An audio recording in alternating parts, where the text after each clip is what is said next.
Back in 2023, I experienced one of the most unnerving and scary nights of my life. I can't explain what happened. I never liked staying home alone, but after this night, I don't think I've ever stayed overnight anywhere alone since. At the time, my fiancé Ryan and I were looking to buy a house since our lease just expired in our apartment, and we didn't want to renew for another whole year. One of my dad's oldest friends owned a house in the area that was currently available to rent because the previous renters had passed away. Since my dad was so close to the owner of the house, he agreed to let us stay there for a cheap rate, and also told us we could stay as long as we wanted. Basically, we were renting month to month in a nice home in a beautiful area of town. It took a lot of house hunting stress away. The only downside for me was that I wasn't thrilled about moving into a house where both residents died within a few weeks of each other inside the house. They were old, so it wasn't like a vicious death or anything, but still, I didn't love the idea. It didn't bother Ryan at all. He was excited about the low price tag of the house. He's not one to believe in bad energy, but I most definitely am. I remember when we first moved in, he would constantly mock me for being afraid. He even went as far as to mimic ghost sounds just to mess with me. Don't get me wrong, Ryan's a great guy. I know I'm painting a picture of him being a jerk, but he's always just joking around. Sometimes you need to knock him down when he plays around too much, and I always did. When we first moved in, it had this awful tan carpet all throughout the house. My dad's friend told us that he was having someone come over to tear out the carpet and put in hardwoods because the carpet was stained all over the place, on top of just being ugly. In the living room, there was a giant dark stain on the carpet. The first day we moved in, Ryan asked my dad's friend if he knew where the stain came from, and he shared information I wish I hadn't heard. It's really sad. The woman fell, hit her head on an end table, and the stain was from the blood. They think that was what led to her passing. She went to the hospital that night, and unfortunately, she never came home. Then he proceeded to tell us that her husband had passed away just a few weeks before her. He had a heart attack in the basement. I was horrified to be living in this house, even just temporarily, but sometimes you need to do what's most cost efficient, and this was it. We had only been there for maybe 2 days when they came to do the floors. I was so happy when the carpet was gone. He also had someone come in and paint the inside of the house. Just that little touch-up made the house feel so much better.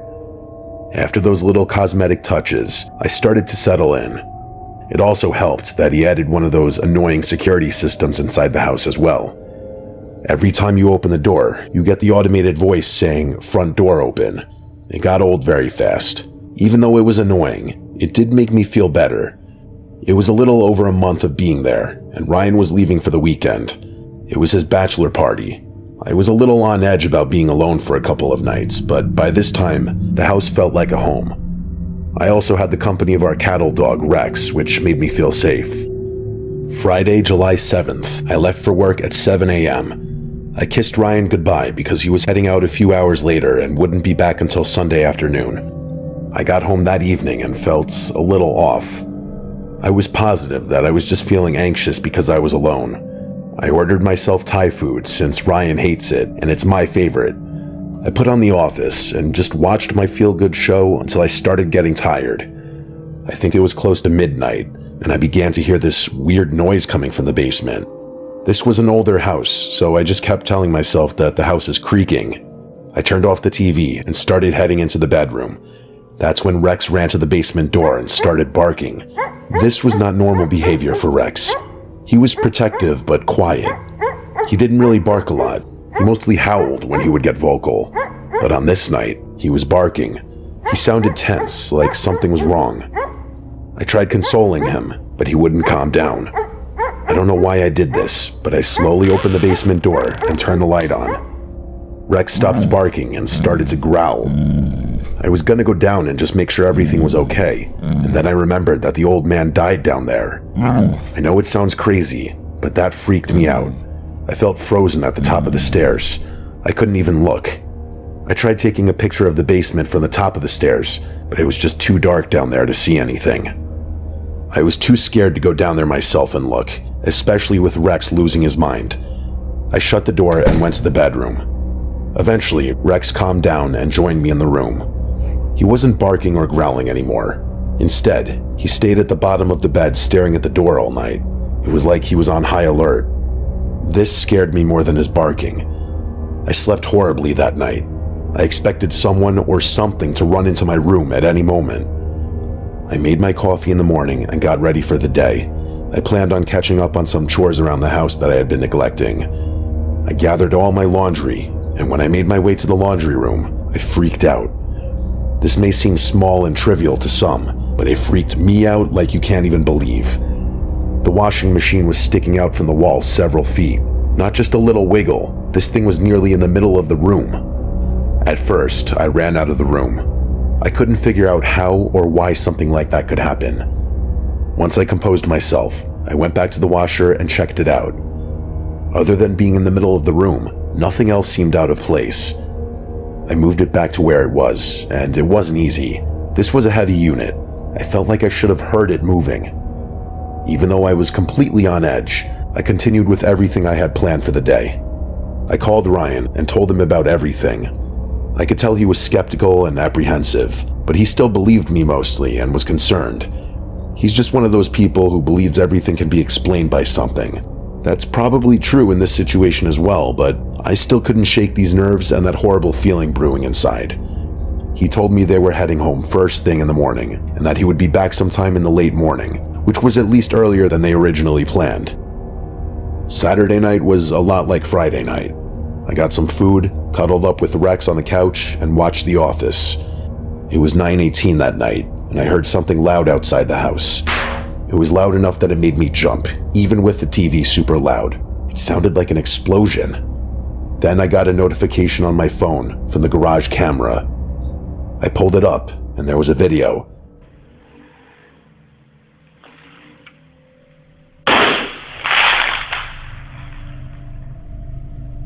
My garage door was open in the video, which is crazy. We literally never used the garage door. We only used the garage for storage. We didn't park in it because we both had bigger vehicles. In the video, you can see flashes coming from the driveway. The video doesn't do it justice though. It just sounds like fireworks. I opened the door from the house that led to the garage. I looked in the driveway, and there appeared to be no evidence of fireworks, an explosion, or anything. It was the strangest thing. I saved the video and closed the garage door. Trying to get comfortable in bed after that was not easy. After the incident in the driveway, my heart was racing because I had no idea what had just happened. My brain was confused because I couldn't even process why I was scared. I couldn't tell if I was scared of something insidious in the house that I can't see, or if there was someone actually messing with me. I think I got up 3 separate times and made sure the security alarm was set. Just like the previous night, Rex stood guard at the bottom of the bed, staring at the door, occasionally letting a light growl slip. I ended up falling asleep eventually. I woke up suddenly because someone was pounding on my front door. I looked at the time, and it said 3:39 in the morning. I had the bedroom door shut, so he couldn't get out of the room. I just stayed in bed. I couldn't move if I even wanted to. It wasn't like somebody knocking. It was just a continuous banging on the door. Finally, I got up. Just before opening the bedroom door, I heard front door open, coming from the security system. I ran to lock the bedroom door. I grabbed my phone to call the cops, but it wouldn't turn on. Whenever I would press the side button to get the screen to light up, it just lit up with a black screen. I think this was the moment I started to cry. I looked over, and I was able to visibly see the doorknob shaking. I started screaming, "Go away." I called the police and told them someone had broken into the house. They showed up promptly and found nothing out of the ordinary except for the fact that the front door was wide open. Nothing had been stolen, and there was no sign of any foul play at all. I showed the police the video, and they assumed it was most likely some kids lighting fireworks off, even though there was zero evidence of that in the driveway. As for the door opening, the cops told me it must have been the wind. Yeah, that's it. The wind on a humid July night is gonna shoot open a door that's locked with a deadbolt. That really nailed the case on this one. After the police left, it was nearly dawn. I took Rex and drove to my parents' house. I stayed there until Ryan got home. I told them what happened. They were kind of on the side of the police, but still comforted me anyway. When Ryan got home, I told him everything, and he didn't think I had a brush with anything paranormal as I did, but he did feel like something had happened, and he was concerned. We did stay at that house for a couple more months until we found our new home. Nothing ever happened again.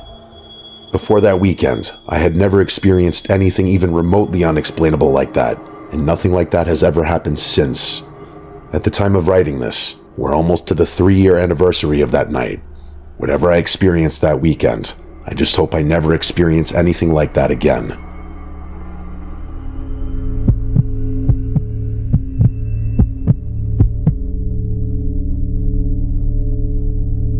I used to live next door to a bar, and I hated it. Thankfully, it wasn't like right next door. There was a line of trees that went all the way around the bar, so I did have some privacy. However, from my driveway, if I looked just right, I could literally see the side of the bar, and that's where everyone would go outside and smoke. Most of the time, it wasn't that bad. It was only horrible on the weekends, or if the local sports team was playing, which seemed like every other day sometimes. I should also say that at the time of this story, I was working retail. That means I worked most weekends, so they would be partying it up at the bar being loud, and I was trying to sleep.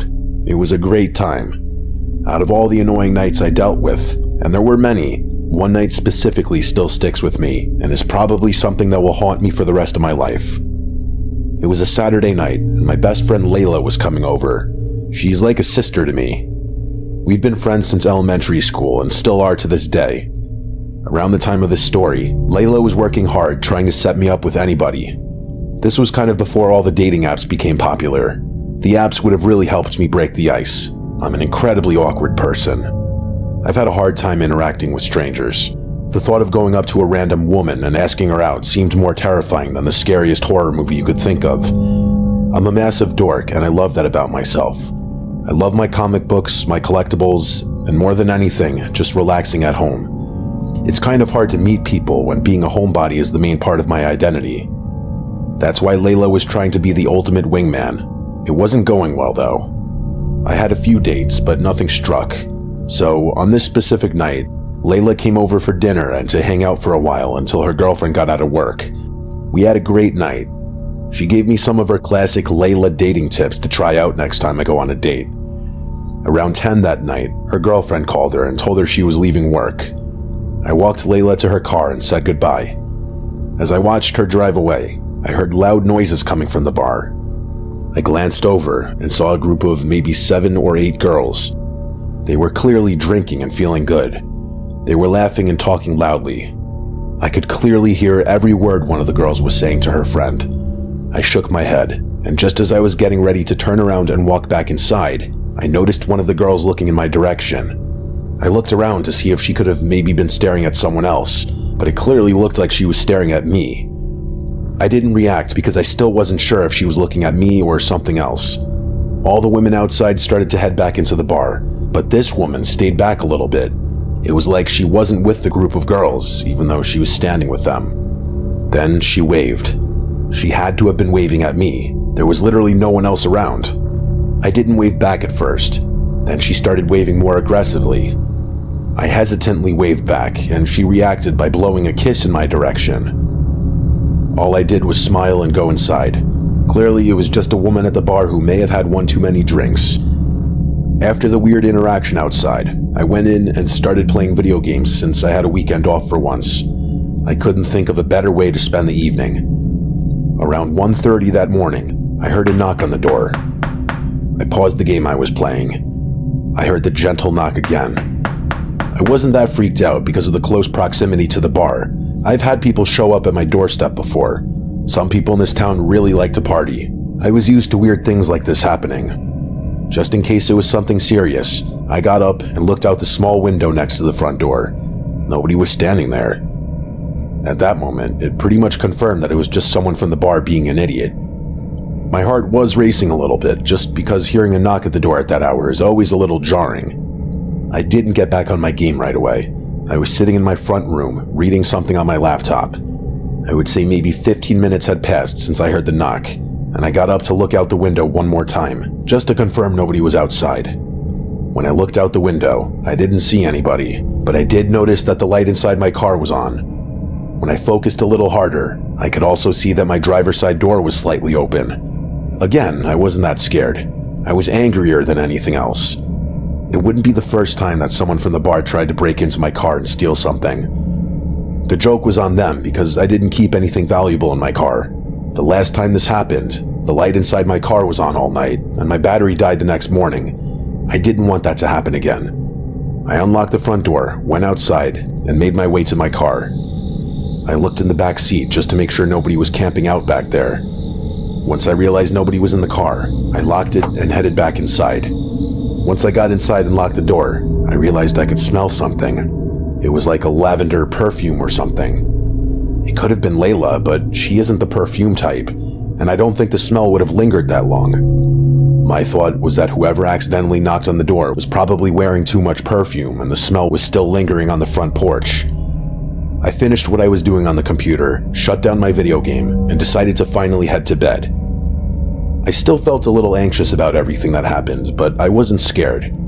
I put on a movie in bed and tried to drift off. I don't know exactly how much time had passed until I heard something.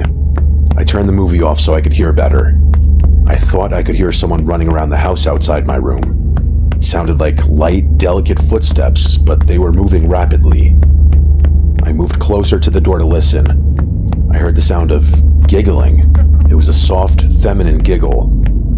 When I heard the giggling and unmistakable sounds of running around, I completely shut my cracked bedroom door and called the police.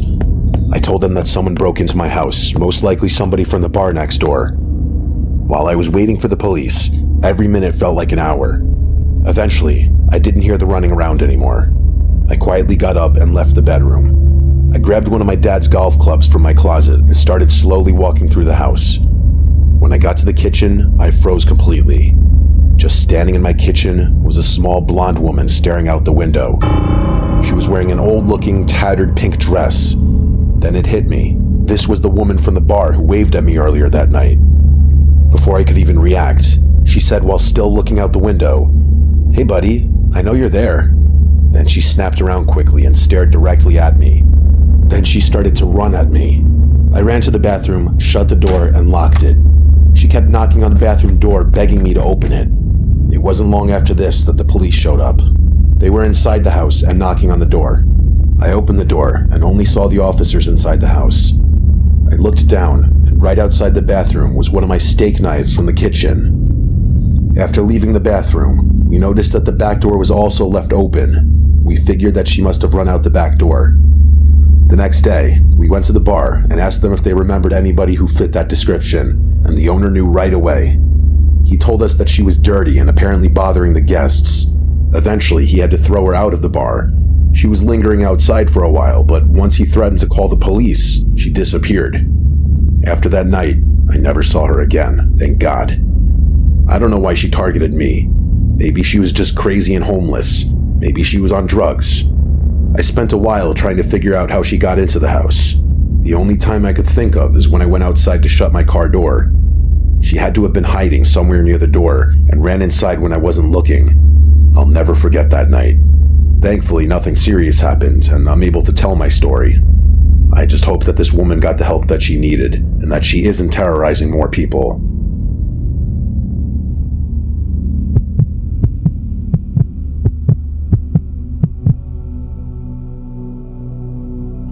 I've spent most of my life being alone. That's not a knock on anybody in my family or past relationships.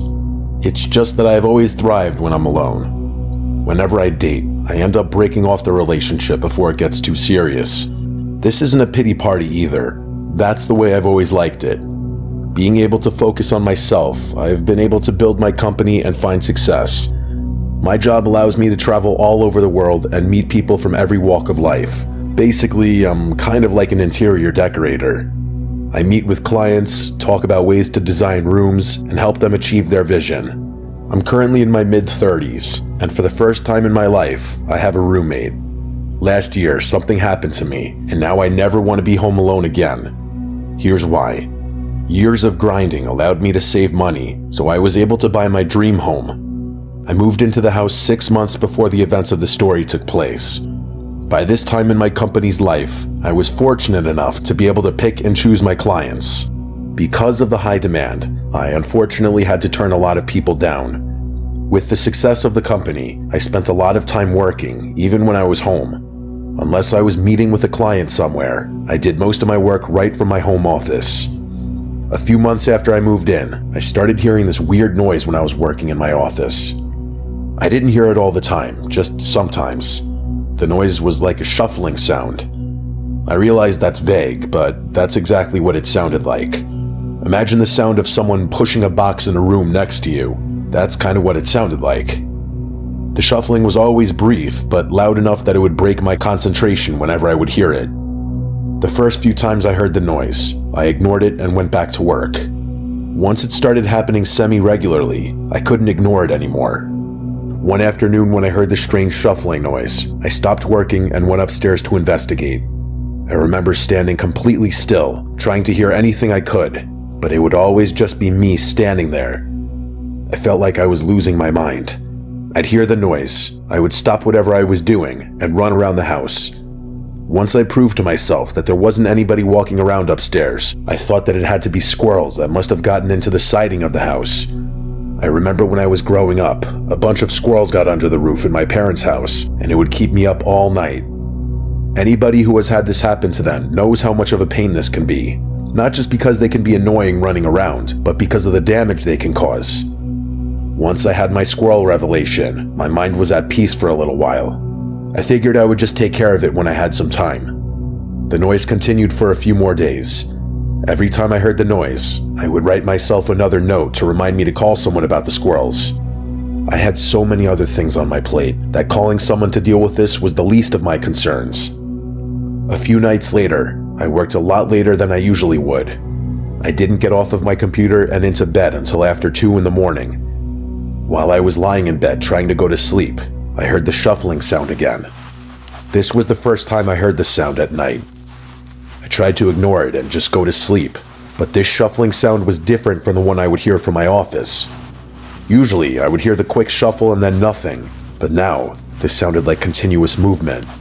It annoyed me enough that I got up, stood on my bed, and tried listening through the ceiling. The shuffling sound stopped, but I heard something worse. I swear I could hear breathing. Just thinking that seemed ridiculous to me. Then I remembered that my house has a crawl space in it that's like a small attic. The crawl space was very small and kind of hard to even get to that I didn't even use it for anything. It dawned on me that my crawl space was directly over the bedroom. I was terrified. If it was breathing that I heard, I didn't want to think about what that meant. Even though I was scared now, deep down, I still thought I was dealing with squirrels. I got myself hyped up to at least look at the crawl space. I had one of the pull-down strings on the ceiling that released a ladder that led to the crawl space. The string was usually secured next to the door. I was short enough that I had to get a chair to stand on just to release the string so I could pull it. I started to pull the string hard because I thought it might have just jammed. Finally, it opened, and I slowly went up the ladder. All I did was poke my head into the crawl space and look around quickly. I didn't realize how scared I was until I was actually on the ladder. It was dark, and I didn't see anything except for 2 giant beams on each side of the crawl space. After my quick glance, I shut the crawl space door. I was starting to scare myself. I went into the living room and turned on the TV. I couldn't sleep. I just kept thinking about someone being in the crawl space, hiding behind one of those beams. At least with the TV on, I could try to distract my thoughts. I started to doze off eventually. While I was going in and out of sleep, I thought I heard the sound of a door creaking open. The sound was jarring enough that it woke me up instantly. I jumped off the couch and scanned the entire room. I didn't see or hear anything at first. I took a few steps from the living room into the kitchen. I still didn't see anything out of the norm. I walked out of the kitchen and into the hall. At the end of the long hallway was my office.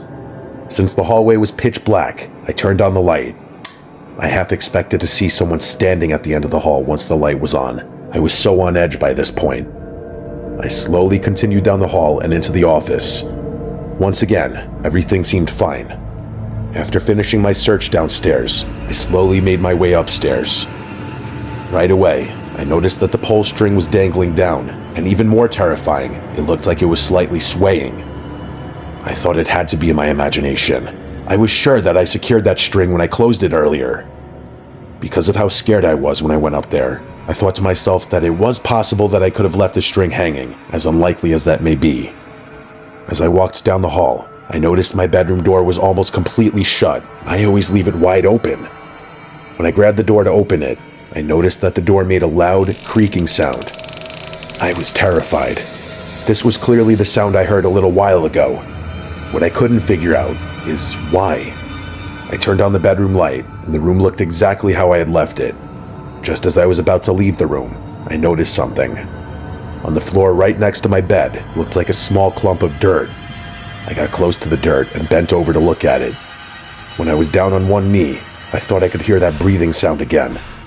From my position on one knee, I got down even further and looked under the bed. Lying under the bed, staring directly at me, was a middle-aged man. I screamed and fell back on my two palms. The man didn't move, but he shouted, "Hi, Julie, it's okay." I was trying to get up and run, but I felt like I was stuck in quicksand. He just kept yelling, "It's okay," over and over again. I ran downstairs, grabbed my phone, got in the car, and drove off. There's a 24-hour diner near my house. I drove to the diner and went inside in hysterics. I called the police, and they sent a patrol car to the diner to check on me, and then a few more to the house. When they got to the house, there was nobody there. They searched the entire house thoroughly and didn't find him. They found several empty bottles of water and a small pillow behind one of the pillars. I ended up staying at a motel for almost a month. I was terrified to go back home. I spent a lot of money on home surveillance after that. It's been a year, and that person never resurfaced. I don't know where he went, but I know he's still out there lurking somewhere. I have a theory as to who it was. An old family friend of my dad's who he had to cut off for, let's just say, being attracted to me. I think it was him, but it just looked like a much older version of him. If it wasn't, then whoever he was, he knew my name and somehow got into my house, living in my crawl space. I feel like sometimes even locking your doors isn't enough if someone really wants to get in.